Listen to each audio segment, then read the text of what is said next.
Hello everyone, welcome back to my channel study only science. आज का हमारा science का टॉपिक है जीवन की उत्पत्ति, जैव विकास, आनुवंशिकी एवं विभिन्नताएं। तो ये इम्पोर्टेंट टॉपिक है, क्लास को पूरा जरूर देखिए। पहली बार आए हैं तो सब्सक्राइब कर लीजिए चैनल को, अगर आप एमपीटेट की तैयारी कर रहे हैं तो। और कंटेंट और प्लस एमसीक्यूज के लिए रेडी हो जाइए। तो चलिए शुरू करते हैं हम आज की क्लास को। क्लास शुरू करने से पहले हमेशा की तरह वीडियो को लाइक कर दीजिए, और अगर आपका कोई क्वेश्चन है, कुछ क्वेरी है, आपको कुछ पूछना है तो मुझे कमेंट करके पूछ सकते हैं, मैं जरूर रिप्लाई दूंगी। चलिए शुरू करते हैं। जीवन की उत्पत्ति कैसे हुई है? तो जीवन की उत्पत्ति एक जटिल और बहुआयामी प्रक्रिया माना गया है, जिसके बारे में वैज्ञानिक अभी भी पूरी तरह से नहीं समझ पाए कि कैसे हुई है। हालांकि वैज्ञानिक प्रमाणों के आधार पर यह माना जाता है कि जीवन का विकास लगभग 3.5 अरब वर्ष पहले हुआ था। पृथ्वी पर जीवन की उत्पत्ति के लिए कई सिद्धांत और परिकल्पनाएं हैं, जिनमें से सबसे महत्वपूर्ण है रासायनिक विकास का सिद्धांत। तो सबसे इंपॉर्टेंट कौन सा है? रासायनिक विकास का सिद्धांत। ठीक है, तो इसको याद रखना है। इस सिद्धांत के अनुसार पृथ्वी के प्रारंभिक वातावरण में मौजूद सरल रसायनों से जटिल कार्बनिक अणुओं का निर्माण हुआ, जो बाद में जीवन के लिए आवश्यक बुनियादी घटक बन गए। ठीक है, तो अब हम पढ़ते हैं रासायनिक विकास को। तो ये सिद्धांत बताता है कि जीवन की उत्पत्ति सरल रसायनों से हुई है, जो पृथ्वी के आरंभिक वातावरण में मौजूद थे। जब पृथ्वी का प्रारंभ था तभी ये वातावरण में मौजूद थे। ठीक है, ये सरल रसायन, तो इससे माना गया है कि रासायनिक विकास, जीवन की उत्पत्ति इन्हीं रसायनों से हुई है। फिर अगला आता है ऑपेरेंट हेल्डेन सिद्धांत। तो इस सिद्धांत में प्रस्तावित किया गया है कि प्रारंभिक पृथ्वी के महासागरों में जो सरल कार्बनिक अणु थे, जैसे कि अमीनो एसिड, जो एक साथ मिलकर जटिल अणु जैसे कि प्रोटीन और न्यूक्लिक एसिड बनाते हैं। अमीनो एसिड क्या बनाते हैं? जटिल अणु, प्रोटीन और न्यूक्लिक एसिड। इससे जीवन की उत्पत्ति हुई। फिर अगला सिद्धांत आता है स्वयं उत्पत्ति। कुछ वैज्ञानिकों का मानना है कि जीवन का निर्माण स्वयं उत्पत्ति के माध्यम से हुआ, जिसमें निर्जीव पदार्थ से जीवन सहज निर्माण शामिल है। ठीक है, निर्जीव पदार्थों से जीवन का निर्माण हुआ है। फिर अगला सिद्धांत है पैनोस्पर्मिया। तो यह परिकल्पना है कि पृथ्वी, जो जीवन है पृथ्वी पर, वो अन्य ग्रहों से आया हुआ हो सकता है, ऐसा मानना है। फिर नेक्स्ट है सबसे पुराने जीवाश्म। तो पृथ्वी पर पाए जाने वाले सबसे पुराने जीवाश्म लगभग जो 3.7 अरब वर्ष पुराने हैं। ये सूक्ष्म जीवाश्म और स्ट्रेटमेटोलाइट्स जो हैं नामक ये चट्टान होती है, संरचनाओं के रूप में जो है पृथ्वी पर मौजूद हैं। तो इससे जीवाश्मों से भी जीवन संभव माना गया है। फिर अगला सिद्धांत आता है आधुनिक सिद्धांत। वर्तमान में वैज्ञानिक जीवन की उत्पत्ति के लिए जो रासायनिक विकास के सिद्धांत है उसको ही अधिक स्वीकार करते हैं। तो आधुनिक सिद्धांत एक रासायनिक विकास सिद्धांत ही है एक तरह से। अब हम जैव विकास को पढ़ेंगे। जैव विकास क्या है? जैव विकास, जिसे विकास भी कहा जाता है, एक ऐसी प्रक्रिया है जिसके द्वारा समय के साथ जीवों की आबादी में आनुवंशिक एवं भौतिक परिवर्तन होते हैं। यह एक सतत प्रक्रिया है जो सरल जीवों से जटिल जीवों के विकास को जन्म देती है। कैसे? ये सतत है, यानी कि निरंतर चलने वाली प्रक्रिया जो सरल जीवों से जटिल जीवों के विकास को जन्म देती है। ये प्रक्रिया जैविक विकास कहलाती है। अब जैविक विकास के मुख्य चालक उत्परिवर्तन, पुनर्संयोजन और प्राकृतिक चयन है। ठीक है, तो ये 3 मुख्य घटक माने गए हैं। अब जैविक विकास के मुख्य पहलुओं पर ध्यान देते हैं। उत्परिवर्तन, जैसे कि डीएनए में परिवर्तन जो आनुवंशिक भिन्नता का कारण बनते हैं। ठीक है, फिर है पुनर्संयोजन। तो जो आनुवंशिक सामग्री का मिश्रण होता है जो माता पिता से संतानों में होता है। ठीक है, तो ये पुनर्संयोजन कहलाता है। फिर है प्राकृतिक चयन। यह वह प्रक्रिया है जिसके द्वारा अनुकूलित जीव बेहतर ढंग से जीवित रहते हैं और प्रजनन करते हैं, जिससे उनके जीन आबादी में अधिक सामान्य हो जाते हैं। कैसे हो जाते हैं? अधिक सामान्य। अब देख लेते हैं जैविक विकास के उदाहरण। जैसे बानरों में मनुष्य का विकास, बानरों से, यानी कि जो बानर है उनसे मनुष्य का विकास हुआ है, ये उदाहरण है। तो एक प्रसिद्ध उदाहरण है जिसमें कि बानर जैसे पूर्वजों से मनुष्य का क्रमिक विकास हुआ है। फिर विभिन्न प्रजातियों का उद्भव। तो बदलती पर्यावरणीय परिस्थितियों के अनुकूल होने के कारण विभिन्न प्रजातियों का विकास हुआ। ठीक है, पर्यावरण की परिस्थितियां बदलने से भी क्या होता है? प्रजातियों का, अलग अलग प्रजातियों का विकास हुआ। अब जैविक विकास का महत्व क्या है? यह जीवों की विविधता और उनके अनुकूलन को समझने में मदद करता है। ठीक है, और ये हमें भविष्य में जीवों के विकास की भविष्यवाणी करने में भी मदद कर सकता है। जैविक विकास के जनक कौन है, इसके बारे में आप थोड़ा सा ध्यान दीजिए। अंडरलाइन वाले इस टॉपिक को पूरा आप यहाँ से यहाँ तक नोट कर लीजिए, काफी बार क्वेश्चन आ गया है इसका। चार्ल्स डार्विन है, जैविक विकास के जनक कौन है? Charles Darwin. उन्होंने विकासवाद के जनक के रूप में क्या है जाना जाता है। उन्होंने क्या किया, 1859 में अपनी पुस्तक on the origin of species, जो उनका ओरिजिन ऑफ स्पीसीज नामक एक बुक है, उसमें प्राकृतिक चयन के सिद्धांत का उन्होंने प्रस्ताव रखा था। तो उसका नाम क्या है पुस्तक का? On the origin of species, नाम रखिए याद। और जनक कौन है हमारे? Charles Darwin. अब है अगला आनुवांशिकी और विभिन्नता। तो आनुवांशिकी और विभिन्नता के बारे में हम अगर जाने तो आनुवांशिकता और विभिन्नता जो है दो महत्वपूर्ण अवधारणाएं हैं जो जीव विज्ञान में उपयोग होती हैं। आनुवांशिकता का अर्थ होता है माता पिता से संतानों में गुणों का स्थानांतरण। क्या अर्थ होता है? माता पिता से संतानों में आनुवांशिक गुणों का स्थानांतरण। आनुवांशिकता का अर्थ है माता पिता से संतानों में होता है क्या? स्थानांतरण गुणों का। जबकि विभिन्नता उन अंतरों को संदर्भित करती है जो एक ही प्रजाति के सदस्यों के बीच पाए जाते हैं। अगला है आनुवांशिकता, हेरिडिटी। तो आनुवांशिकता को हम थोड़ा सा डिटेल में कुछ पॉइंट्स है वो पढ़ेंगे। आनुवांशिकता वह प्रक्रिया है जिसके द्वारा माता पिता के लक्षण उनकी संतानों में स्थानांतरित होते हैं। सिंपल सी बात है। यह प्रक्रिया डीएनए के माध्यम से होती है जो आनुवांशिक जानकारी को संग्रहित करके रखता है। ठीक है, डीएनए जो है आनुवांशिकता को संग्रहित करके रखता है। उदाहरण के लिए क्या करेंगे हम, एक बच्चे के माता पिता की आंखों का रंग, बालों का रंग, कद जैसे लक्षण बच्चे में आनुवंशिकता के माध्यम से आ सकते हैं। तो ये बहुत ही आपको सरल हो गया समझने के लिए। आनुवंशिकता वैसे भी पहले भी पढ़ चुके होंगे आप।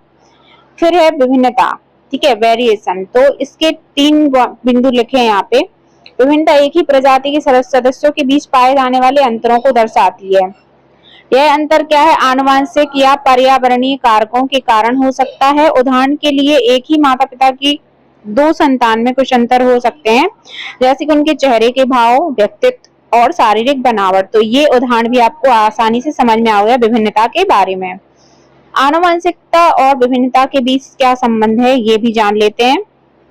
आनुवंशिकता विभिन्नता का एक प्रमुख स्रोत है क्योंकि यह माता पिता के लक्षणों को संतानों में स्थानांतरित करती है। विभिन्नता आनुवंशिकता के अलावा अन्य कारकों के कारण भी हो सकती है, जैसे कि पर्यावरण। तो विभिन्नता जीवों को बदलते वातावरण के अनुकूल होने में मदद करती है, जिससे वे जीवित रह सकते हैं और विकसित हो सकते हैं।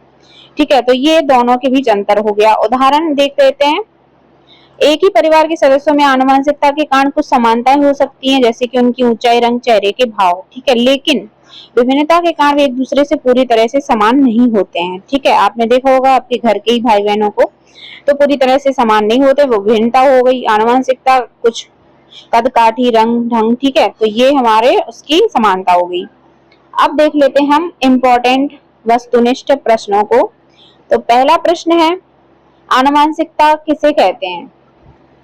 ठीक है, तो आई होप आप लोग ऑप्शंस पढ़ लेंगे। अगर आपको डिटेल में बहुत अच्छे से ऑप्शन पढ़ने की आवश्यकता है तो आप उसको पॉज करके आप खुद पढ़ के और आंसर कर सकते हैं।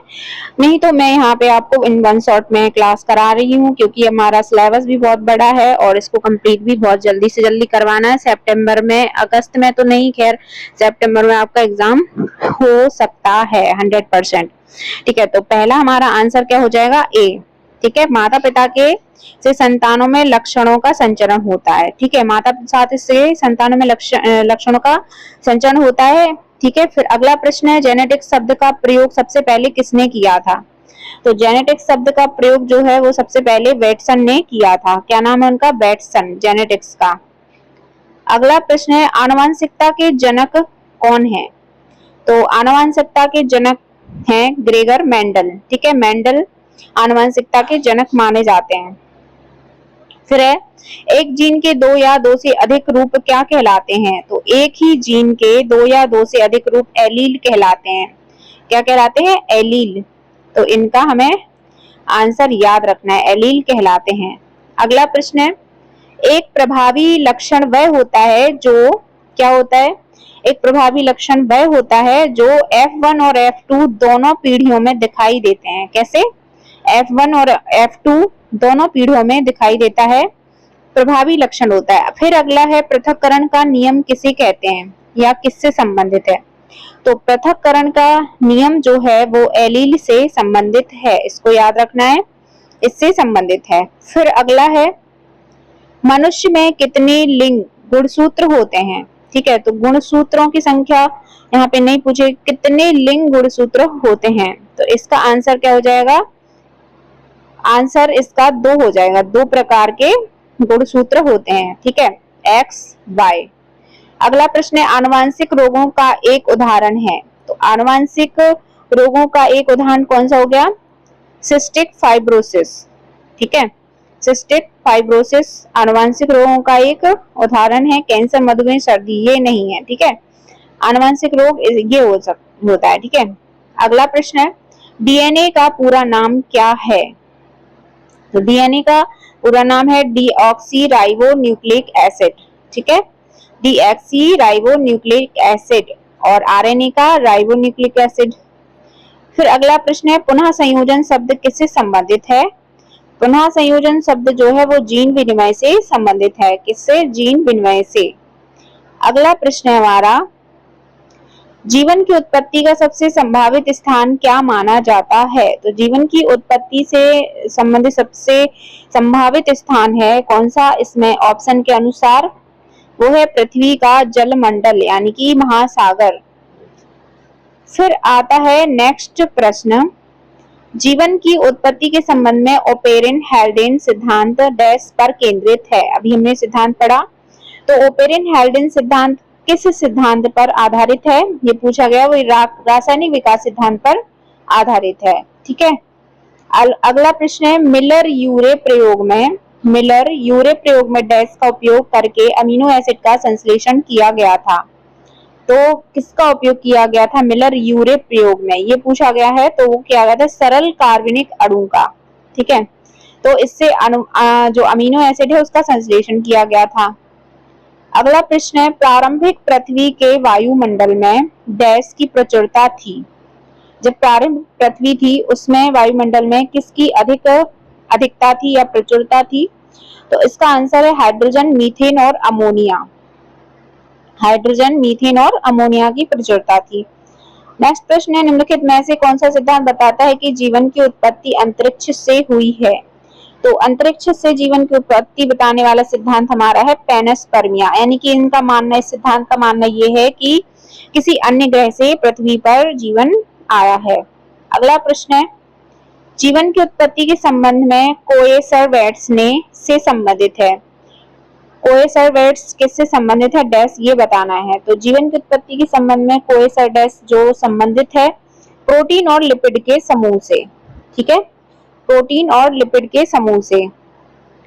अगला प्रश्न है जीवन की उत्पत्ति के लिए डैश सबसे महत्वपूर्ण गैस मानी जाती है।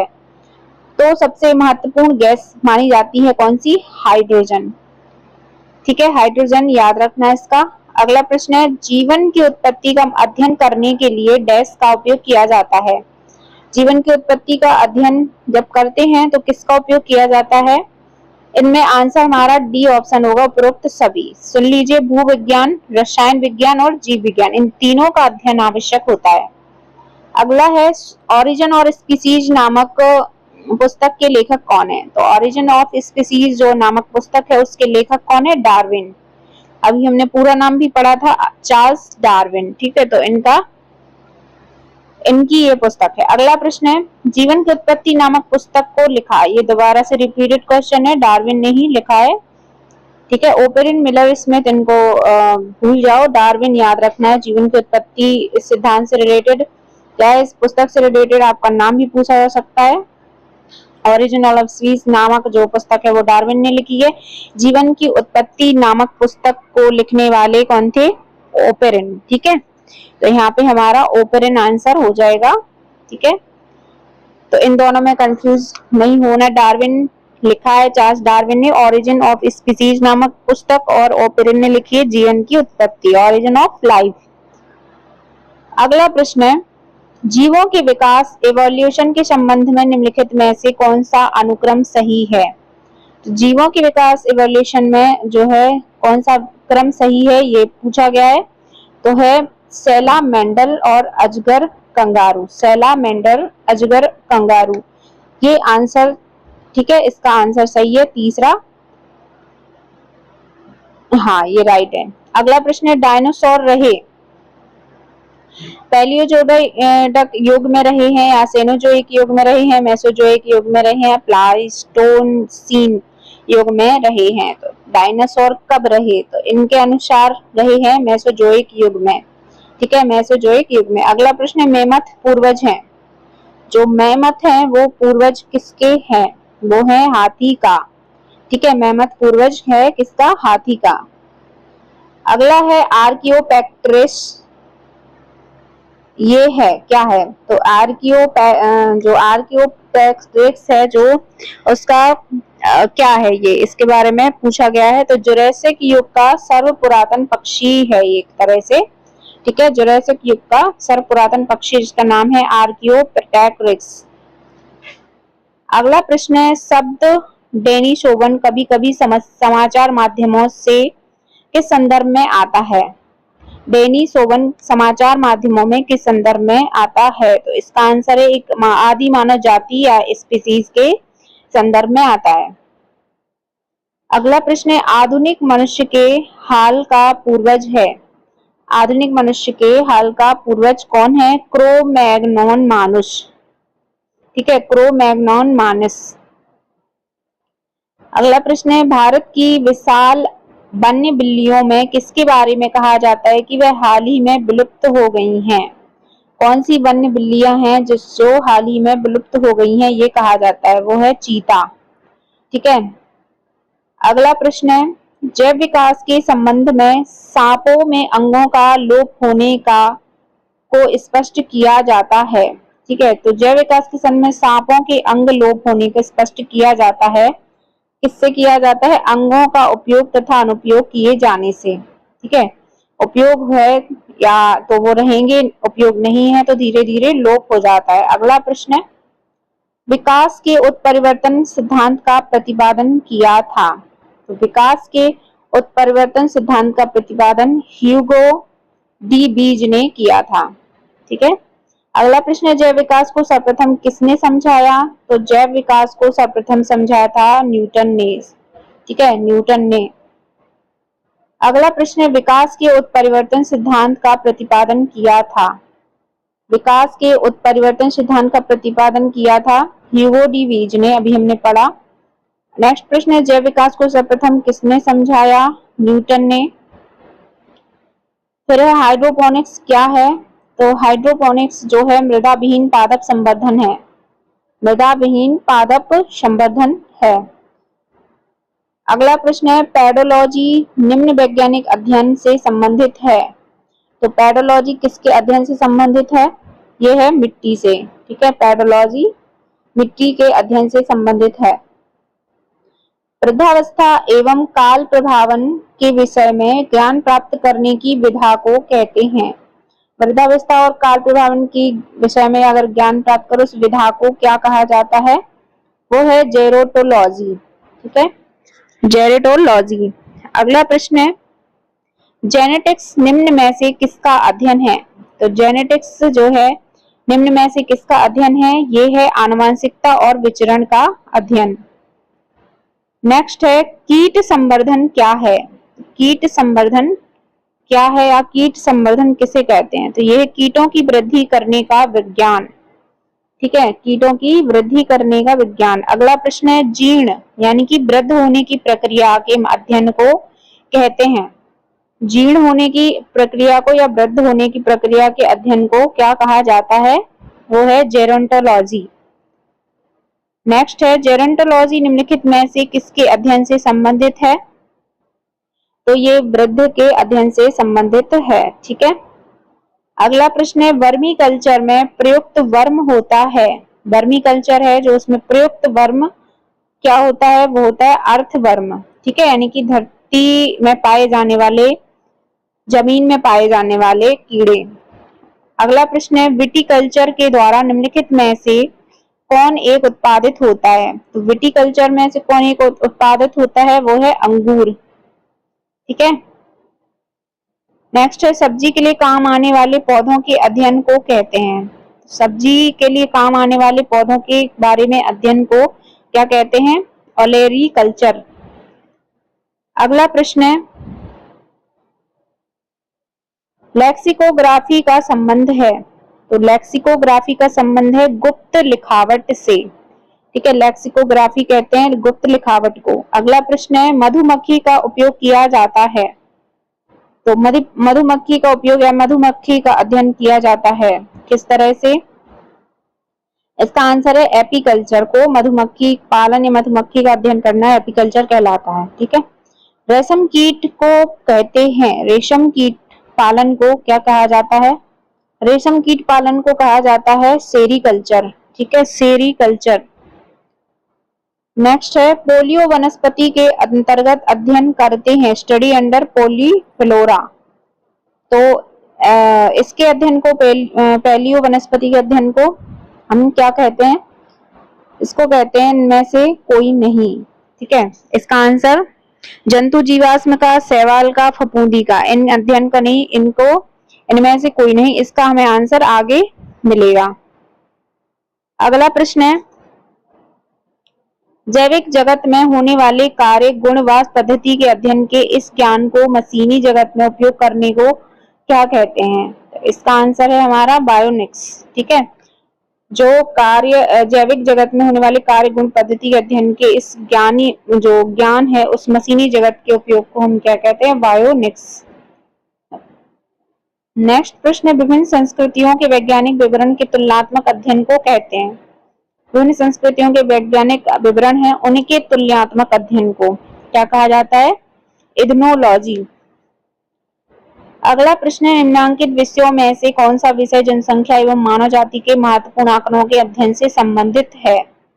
तो कौन सा विषय है वो है जननांकिकी। ठीक है, जननांकिकी। अगला प्रश्न है कीटों के वैज्ञानिक अध्ययन को हम क्या कहेंगे? तो कीटों के वैज्ञानिक अध्ययन को कहा जाता है एंटोमोलॉजी। अगला प्रश्न फूलों के अध्ययन को कहते हैं, तो फूलों के अध्ययन को कहा जाता है एंथोलॉजी। और जंतु विज्ञान अध्ययन करता है, जो जंतु विज्ञान अध्ययन करता है उसे क्या कहते हैं? जीवित व मृत जानवरों दोनों का अध्ययन करता है जंतु विज्ञान। ठीक है, तो इस तरह से हमारे 52 क्वेश्चंस के अंतर्गत ये हमारा टॉपिक आज का कंप्लीट हुआ। और अगर आपकी कोई क्वेरी है, कुछ और प्रश्न इस टॉपिक के बारे में आप करना चाहते हैं तो मैं नेक्स्ट क्लास में आपको कवर करवा दूंगी। चलिए मिलते हैं नेक्स्ट क्लास में।